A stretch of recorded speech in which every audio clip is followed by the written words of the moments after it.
Neste episódio de Reflexões Africanas, interessa-me a relação entre normalidade e discurso do desenvolvimento com enfoque na violência em Moçambique. Há sensivelmente 4 anos que há violência na província de Cabo Delgado. Quem a protagoniza são indivíduos que reclamam alianças com o islamismo radical.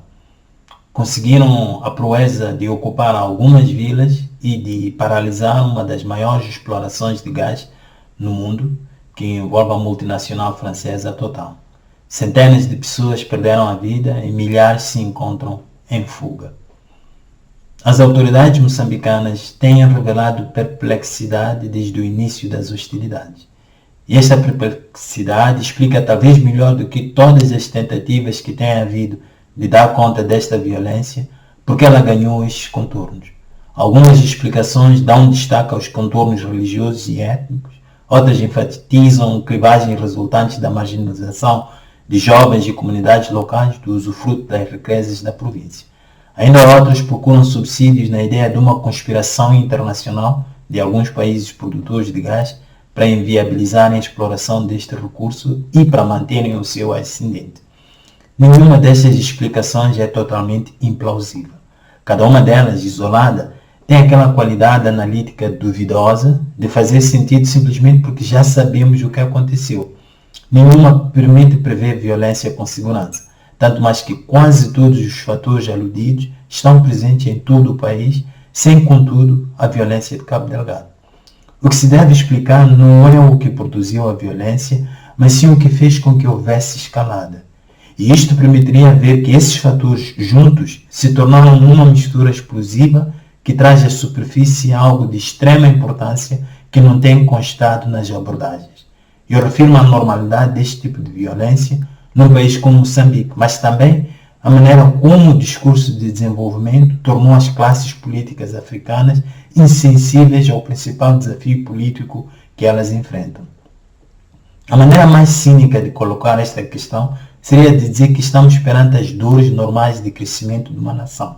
Seria cínica por sugerir a ideia de que é preciso passar por isto. Não é preciso, mas pode acontecer. O que seria estranho era que algo assim não acontecesse.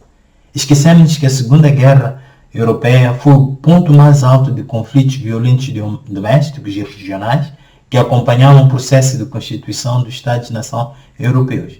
Mesmo depois dessa grande guerra, os conflitos violentos continuaram. E a prova mais clara de que tinham a ver com o processo de constituição do Estado-nação foi o cariz nacionalista que eles assumiram na Irlanda do Norte, bem como na Espanha e na França.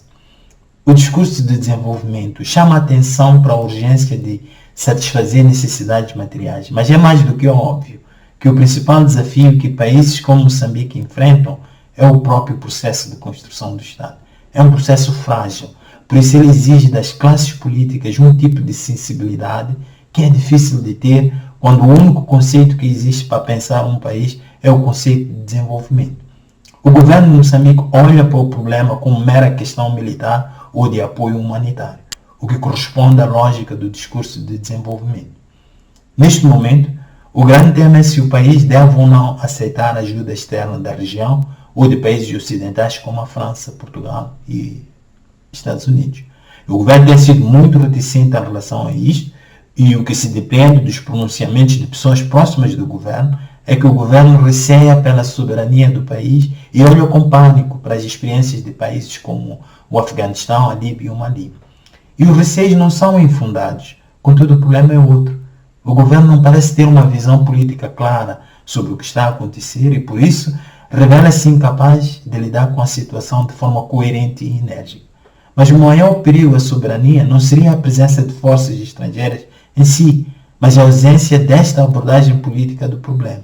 E sem essa abordagem, o governo não pode saber o que fazer dessa ajuda, como utilizá-la para suprir as suas próprias lacunas e, acima de tudo, como transformar essa ajuda militar num recurso estratégico que lhe permita recuperar o controle sobre o processo de construção do Estado.